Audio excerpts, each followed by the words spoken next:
Hello दोस्तों, मैं Suryansh Pandey RS Educational World में आपका स्वागत करता हूं। और आज हम लोग जैसा कि पॉलिनोमियल पढ़ रहे थे और पॉलिनोमियल में हमने 2 क्लास ले लिया है इंट्रोडक्शन का। मुझे लग रहा था कि मैं जो है 15-20 मिनट में ख़त्म कर दूंगा, लेकिन मैंने जैसा कि आपको पहले ही बोला था कि इसी इंट्रोडक्शन क्लास में ही हम कंप्लीट पॉलिनोमियल का चैप्टर ही ख़त्म कर देंगे और उसके बाद डायरेक्ट क्वेश्चन पे आ जाएंगे। ठीक है, तो मैंने आपको जो है पॉलिनोमियल क्या होता है और उसके टाइप्स कौन कौन से होते हैं, क्या कौन कौन सी जो टर्मिनोलॉजी है उसको मैंने एक्सप्लेन कर दिया था आपको। और आज हम लोग पढ़ेंगे कि जीरोज ऑफ द पॉलिनोमियल क्या होता है, कैसे निकालते हैं और इक्वेशन के साथ उनका डायरेक्ट रिलेशन क्या है, इसके बारे में बात कर लेंगे।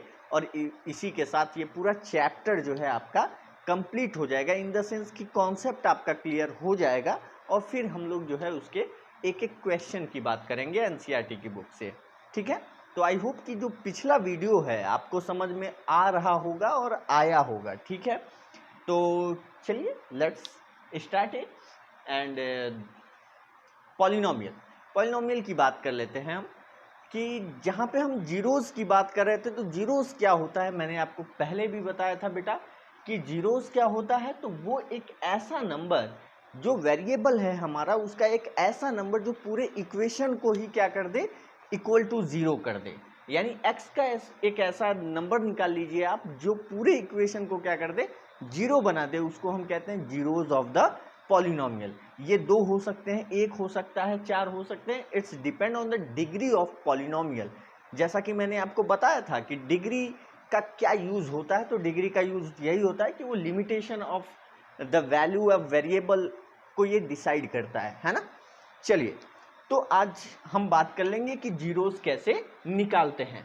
जैसा कि 9th में हमने पढ़ा है बेटा कि मिडिल टर्म स्प्लिटिंग हमने पढ़ा है। उसके बाद आप जो है क्वाड्रेटिक इक्वेशन में पढ़ेंगे कि हम उसको कंप्यूटिंग स्क्वायर मेथड से निकाल रहे हैं या श्रीधराचार्य फॉर्मूला से निकाल रहे हैं, तो वो हम क्वाड्रेटिक इक्वेशन में पढ़ेंगे। अगर उसने हमसे ये नहीं कहा कि आप इस मेथड से निकालो, तो हम जो है अपना सिंपल वे पकड़ेंगे और मिडिल टर्म स्प्लिटिंग से x की वैल्यू निकालने की कोशिश करेंगे। चलिए, तो सबसे पहले सपोज कि एक हमने जो है इक्वेशन ले रखा है। जैसे मान लेते हैं कोई इक्वेशन है,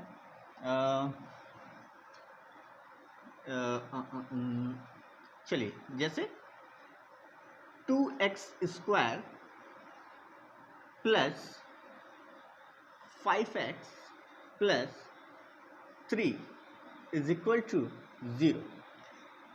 मान लीजिए हमने एक पॉलिनोमियल ले लिया 2x square plus 5x plus 3 is equal to 0। अब आपको ये ध्यान देना है कि स्टेप में कौन कौन सा करते जा रहा हूँ, उसी तरीके से आपको मिडिल टर्म स्प्लिटिंग करना है बेटा।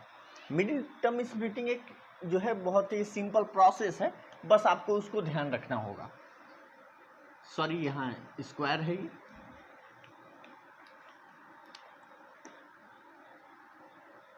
क्लियर है। चलिए, अगर मैं मिडिल टर्म स्प्लिटिंग की बात करूं तो बेटा हम यहाँ करते क्या है कि ये जो कांस्टेंट टर्म है, मैंने आपको बताया था कि ये जो कांस्टेंट टर्म है इसका एक्स स्क्वायर के कोफिशिएंट के साथ मल्टीप्लाई करेंगे। यानी इसका 3 का 2 में मल्टीप्लाई होगा। यहाँ पे रफ वर्क कर लेते हैं, यहाँ पे रफ वर्क करेंगे। 2 इंटू 3 बोले तो 6। अब हमारे पास जो है इनका मल्टीपल यानी इनका जो प्रोडक्ट है वो 6 आ गया है। अब अगला स्टेप हमारा क्या होगा, ये जो मिडिल टर्म, नाम ही क्या है, मिडिल टर्म स्प्लिटिंग, यानी मिडिल टर्म को कुछ ऐसा तोड़ना है, इसको कुछ ऐसा तोड़ो कि मल्टीप्लाई यानी इनका जो प्रोडक्ट है वो 6 के इक्वल आ जाए और इनका जो सम है, यानी मैं इसको ऐसे लिख सकता हूँ 2 + 3 इज इक्वल टू 5। यानी सम इनका 5 के इक्वल आना चाहिए और प्रोडक्ट इनका 6 के इक्वल आना चाहिए। चूंकि ये इक्वेशन मैंने ही बनाया था इसलिए काफ़ी सिंपल है, बस समझाने के लिए आप प्रोसेस को ध्यान दीजिएगा। बाय द वे, अगर यहाँ पे नंबर कुछ बड़ा आता है यानी प्रोडक्ट कहीं बड़ा आ रहा है, तो हम उसका फैक्टराइजेशन करते हैं, एक खड़ा बाकी सब पड़ा वाला मेथड से इसको हम सॉल्व करेंगे। और उसके बाद हम ये दिमाग लगाने की कोशिश करेंगे कि प्लस करने पे मिडिल वाला टर्म आना चाहिए और मल्टीप्लाई करने पे उनका प्रोडक्ट आना चाहिए। क्वेश्चन जब हम सामने सॉल्व करेंगे तो वहां पे मैं एक बार आपको इसको इलेबोरेट कर दूंगा अच्छे से, ठीक है। फिलहाल आप इस पे ध्यान दीजिए कि प्रोडक्ट उसका 6 आया है और सम करने पे 5 के इक्वल आ चुका है। तो आगे इसको मैं अगर स्प्लिट करूंगा तो क्या लिखूंगा, 2x square plus 3x plus 2x plus 3 is equal to 0, ठीक है। तो अब हमने यहाँ पे देख लिया बेटा कि इस 5x को हमने स्प्लिट कर दिया 3x प्लस 2x। अब यहाँ पे देखिए, यहाँ पे हम क्या कर रहे हैं, इन दोनों टर्म्स में और इन दोनों टर्म्स में हम कुछ कॉमन निकाल रहे हैं। कॉमन इन द सेंस कि जो दोनों में मौजूद हो। और कॉमन का मतलब क्या होता है, कॉमन का मतलब कि जो भी आप वहां से निकाल रहे हो उसी नंबर से उसको डिवाइड कर रहे हो। यानी अगर मैं इन दोनों में देखूं क्या मिल रहा है, हमको x मिल रहा है। अगर मैं x को निकाल रहा हूं यानी मैं इंडिविजुअली इन दोनों टर्म्स को x से डिवाइड कर रहा हूं, ठीक है। तो यहां पे देखो मैंने x कॉमन लिया तो यहां बचा है 2x प्लस 3। फिर यहां पे अगर मैं प्लस 1 कॉमन ले लूं तो बचेगा 2x प्लस 3। जो जहां पे कुछ भी कॉमन नहीं आ रहा है वहां पे हम 1 कॉमन ले रहे हैं। क्योंकि ये प्लस है तो प्लस ले लिया, प्लस से कोई फर्क नहीं पड़ता है। अगर ये माइनस होता तो अंदर का साइन चेंज हो जाता, ठीक है। चलिए, इज इक्वल टू 0। अब इन दोनों टर्म में अगर देखा जाए, यहाँ पे दो टर्म्स हमको फिर मिलते हैं, एक ये टर्म है और एक ये है। तो यहां से अगर हम कॉमन निकालने की कोशिश करें तो यहाँ पे 2x प्लस 3 कॉमन निकल जाएगा और बचेगा क्या भाई साहब, तो यहाँ कंप्लीट में बच गया x और यहाँ पे बच गया प्लस का 1 इज इक्वल टू 0। इंडिविजुअली ये दोनों नंबर का प्रोडक्ट 0 के इक्वल है, यानी ये सिंगल नंबर भी 0 के इक्वल होगा, यानी 2x plus 3 is equal to 0। तो यहाँ पे 2x 3 उधर जाएगा, अपने नेचर को चेंज करेगा यानी -3 में कन्वर्ट हो जाएगा और फिर x इज इक्वल टू -3/2 हो जाएगा। यानी x की वैल्यू आ गई -3/2। यहाँ पे देख लेते हैं, यहाँ पे x plus 1 is equal to 0, x is equal to ये उधर जाएगा, अपने नेचर को चेंज करेगा और -1 हो जाएगा, यानी x इज इक्वल टू 1 हो गया। यहाँ पे आप देख सकते हैं ये दो वैल्यू आ गई हमारी x की, ठीक है। इसको हम अल्फा से डिनोट कर लेते हैं और इसको हम बीटा से डिनोट कर लेते हैं। और ये दोनों क्या है, अल्फा और beta, zeros of the polynomial 2x square plus 5x plus 3। कोई दिक्कत बेटा? आप देख रहे हैं बहुत सिंपल प्रोसेस है, बस मिडिल टर्म स्प्लिटिंग करना है। सारा दिमाग केवल और केवल कहाँ लगाना है, पहले वाले स्टेप पे। अगर पहला वाला स्टेप आप तोड़ लिए बेटा तो बाकी कुछ नहीं है, ठीक है। चलिए, तो ये तो हो गया जीरोज ऑफ द पॉलिनोमियल, हमने दो निकाल लिए हैं।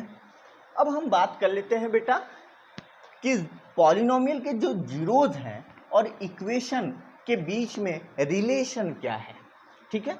तो उसके पहले हम कुछ स्टैंडर्ड इक्वेशन की बात कर लेते हैं। स्टैंडर्ड इक्वेशन की अगर मैं बात करूं तो आप देखेंगे एक स्टैंडर्ड इक्वेशन है ax square plus bx plus c is equal to 0। ये एक स्टैंडर्ड इक्वेशन नॉर्मल है। इससे इसका कंपेयर करोगे तो a equal to 2, b equal to 5, c equal to 3। एक तो ये हो गया, ठीक है। जहाँ पे हम नॉर्मल एकदम सिंपल लैंग्वेज में अगर कहें तो ax square plus bx plus c के फॉर्मेट में इक्वेशन जो होता है उसको हम क्या कहेंगे, पॉलिनोमियल के फॉर्मेट में एक स्टैंडर्ड इक्वेशन, ठीक है। लेकिन अगर उसने हमसे कह दिया कि जीरोज ऑफ द पॉलिनोमियल से आपको इक्वेशन बनाना है, तो जीरोज ऑफ द पॉलिनोमियल और इक्वेशन के बीच में क्या रिलेशन है, इसके बारे में हमें बात करना है। तो उसका एक स्टैंडर्ड इक्वेशन होता है बेटा एक्स स्क्वायर। अच्छा, इसको ध्यान रखना क्योंकि ये इंपॉर्टेंट है और डायरेक्ट आपको जीरोज ऑफ द इक्वेशन से इक्वेशन बनाने के लिए पूछता है। तो या तो आप डायरेक्ट इस इक्वेशन में डाल देंगे या फिर उसका एक दूसरा भी प्रोसेस होता है जहाँ पे हम रिलेशन निकालने के बाद उसको इक्वेशन बनाते हैं। जब क्वेश्चन हम कराएंगे तो वहाँ पे बता देंगे आपको, ठीक है। Minus alpha plus beta x plus alpha into beta is equal to 0। यहाँ पे एक स्टैंडर्ड इक्वेशन है और ये जीरोज ऑफ द पॉलिनोमियल के फॉर्म में एक स्टैंडर्ड इक्वेशन है। आप डायरेक्ट यहाँ से इसको बना सकते हैं। अगर मैं अल्फा की जगह -3/2 और बीटा की जगह -1 रख दूंगा तो ये इक्वेशन वापस से बन जाएगा। अभी मैं दिखा देता हूँ इसको, ठीक है। फिलहाल हम बात करते हैं कि रिलेशन क्या होता है, जो कोफिशिएंट ऑफ द इक्वेशन है और अल्फा और बीटा के बीच का रिलेशन क्या होता है। आइए उसकी बात कर लेते हैं। ये सारे इंपॉर्टेंट पॉइंट हैं बेटा। सम ऑफ द जीरोज यानी alpha plus beta is equal to होता है -b/a। -b/a in the sense आप पहले इक्वेशन से देख सकते हैं, -b/a यानी minus coefficient of x upon coefficient of x square. कोई समस्या है बेटा? एक काम करेंगे, यहाँ पे बॉर्डर लाइन बना देते हैं, है ना, नहीं तो समस्या हो सकती है। लाइन ये है बॉर्डर, ठीक है। Minus coefficient of x upon coefficient of x square, ठीक है। अगर मैं इनके प्रोडक्ट की बात करूं यानी अल्फा इंटू बीटा की बात करूं बेटा, तो ये हो जाएगा c/a। c/a बोले तो कांस्टेंट टर्म यानी कांस्टेंट टर्म अपॉन क्या है a, बोले तो कोफिशिएंट ऑफ x स्क्वायर। कोई समस्या है यहां तक? आई होप होनी भी नहीं चाहिए। यहां पे देख लो बेटा, क्या है, मैंने क्या कहा कि हमें जो है जीरोज ऑफ द पॉलिनोमियल से इक्वेशन के बीच में जो उनके कोफिशिएंट हैं या फिर इक्वेशन है उसके बीच में रिलेशन बनाना है। और रिलेशन का क्या क्या बन रहा है, एक अल्फा प्लस बीटा यानी -b/a के इक्वल होगा। अगर मैं इस b/a के फॉर्मेट में याद नहीं करना है, ठीक है, नहीं तो आपको समस्या हो सकता है ये b की जगह PQRST कुछ भी दे दे, ठीक है। तो इसको बस ऐसे याद रखना कि minus coefficient of x upon coefficient of x square, ठीक है। अगर अल्फा इंटू बीटा की बात कर रहा हूं तो constant term upon coefficient of x square. आपको बस ये रिलेशन याद रखना है बेटा और पूरा क्वेश्चन सॉल्व हो जाएगा। मैं लाइए बताता हूं कैसे इसको जो है हम रिलेशन में दिखाएंगे। तो एक समय के लिए मैं ये रफ करूंगा, उसके बाद फिर हम देखेंगे कि मैं इसी इक्वेशन पे दोबारा कैसे पहुंच जाऊंगा, ठीक है। तो ऐसे मिटाया जाता है, आप सीख लीजिए। डस्टर उठाइए और ऐसे ऐसे रब कर दीजिए, ठीक है। कोई समस्या? आई होप कि ये चीज़ें समझ में आ गई होंगी कि ऐसे मिटाया जाता है, ठीक। कुछ आए ना आए, मिटाने तो आ ही जाएगा। चलिए अब हम बात कर लेते हैं, एक बार इस मेथड से करेंगे और फिर एक बार इस मेथड से करने की कोशिश करेंगे। सॉरी यार, अल्फा और बीटा की वैल्यू क्या थी? अल्फा की वैल्यू थी कितना था, -3/2 और बीटा की वैल्यू कितनी थी, -1, ठीक है। चलिए अब यहां पे देखते हैं alpha plus beta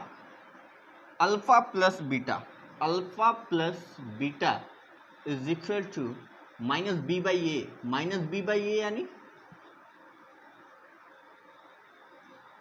alpha -3/2 plus beta -1 is equal to -b/a। -b की जगह 5 है और a की जगह 2, ठीक है। अगर मैं इसको सॉल्व करूं बेटा तो 3/2 प्लस -1/1 इज इक्वल टू -5/2। यहाँ पे एलसीएम लेंगे बेटा 2 आएगा, 2 का -3 -1 2 जा 2 2 1 जा 2 इज इक्वल टू -5/2। यहाँ पे आ गया आपका -5/2 इज इक्वल टू -5/2।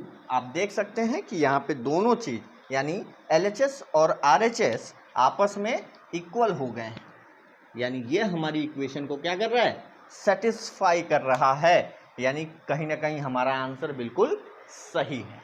ठीक है, अब हम थोड़ा सा अल्फा इंटू बीटा भी देख लेते हैं।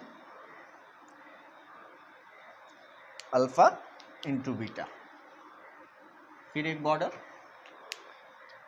चलिए alpha into beta, alpha into beta बोले तो अल्फा इंटू बीटा क्या होता है, C/A। अल्फा की value -3/2 into -1 is equal to C की जगह क्या दिया है बेटा, 3/A की जगह क्या दिया है, 2। माइनस का माइनस से मल्टीप्लाई करेंगे तो माइनस माइनस मिल के हो जाता है प्लस, और 3 1 जा 3/2 इज इक्वल टू 3/2। कहानी खत्म। यहीं पे आप देख सकते हैं कि LHS is equal to RHS हो गया, और ये हमारे इक्वेशन को सेटिस्फाई कर रहा है। ये रिलेशन है बेटा, कोफिशिएंट और जीरोस के बीच का रिलेशन है। ठीक है, अब अगर हमसे ये कह दे कि ये जीरोस का यूज करके आपको इक्वेशन बनाना है, उसने इक्वेशन दिया ही नहीं, उसने कहा कि आपको ये जीरोस का यूज करके इक्वेशन बताना है। ठीक है, तो हम अब कैसे पहुंचेंगे तो देख लेते हैं। मैं फिलहाल इसको रफ कर रहा हूं, आप इसका एक बार स्क्रीनशॉट ले सकते हैं। ठीक है, चलिए ये तो हमने दिखा दिया। अब देख लेते हैं कि अगर हमें इस जीरोस का यूज करना है और करके इक्वेशन बताना है, उसने कुछ नहीं दिया, केवल जीरोस ऑफ द पॉलिनोमियल दे दिया है, अब कह रहा है कि इक्वेशन बना के ले आओ। तो हम डायरेक्ट पहुंचेंगे कहाँ पे, अपने स्टैंडर्ड इक्वेशन पे। हमको ये पता है कि अल्फा इक्वल टू -3/2 है, बीटा इक्वल टू -1 है। तो हमने क्या किया, सबसे पहले लिखा x²। हमें ये इक्वेशन बिल्कुल दिमाग में छपा छपाए याद आ रहा था, तो हमने कहा कि चलो ठीक है, sum of the polynomial zeros यानी alpha plus beta x plus alpha into beta is equal to 0, ये इक्वेशन हमें याद आ रहा था। हमने कहा ठीक है, अब याद आ ही रहे हो तो चलो मुलाकात कर लेते हैं। अल्फा की वैल्यू थी -3/2 प्लस बीटा की वैल्यू -1x प्लस यहाँ पे अल्फा की वैल्यू थी -3/2 इंटू -1 इज इक्वल टू 0, है ना। चलिए तो x² माइनस, इसको अंदर सॉल्व करें। अगर इसको अंदर मैं सॉल्व करूं बेटा, अभी पीछे सॉल्व किया था, तो आएगा 2 5 माइनस का, है ना, x प्लस। अच्छा मैंने ये डायरेक्ट कर दिया बेटा, ठीक है। अगर ये समस्या होगी तो पीछे देख लेना, थोड़ा सा बैक जाओगे हो जाएगा। यहाँ पे ये आएगा प्लस का 3/2 इज इक्वल टू 0। माइनस का माइनस से मल्टीप्लाई हो गया प्लस, यानी x² plus 5/2 x plus 3/2 is equal to 0। अब हम क्या करेंगे कि यहाँ पे 2, यहाँ देखो डिनोमिनेटर दिया है, यहाँ पे कोफिशिएंट में डिनोमिनेटर नहीं है, यहाँ 1 है, तो मैं इधर 2 का एलसीएम ले लेता हूँ बेटा। अगर मैं 2 का एलसीएम ले लूँ तो क्या आएगा टोटल में, इसको 1/1 लिखने में कोई समस्या आएगी, बिल्कुल नहीं आनी चाहिए।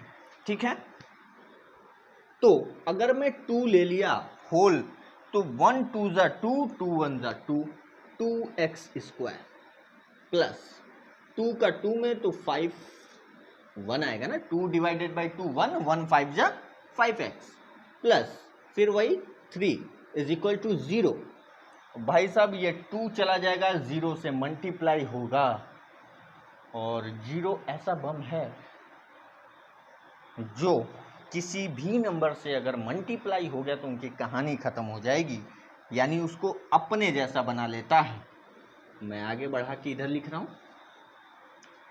ये complete 2x² plus 5x plus 3 is equal to 0 हो जाएगा, क्योंकि ये 2 0 के साथ चला गया, ये ऊपर वाला इक्वेशन केवल बच जाएगा। और आप देख सकते हैं बेटा कि ये वाला इक्वेशन इज इक्वल टू ऊपर वाला इक्वेशन, है कि नहीं?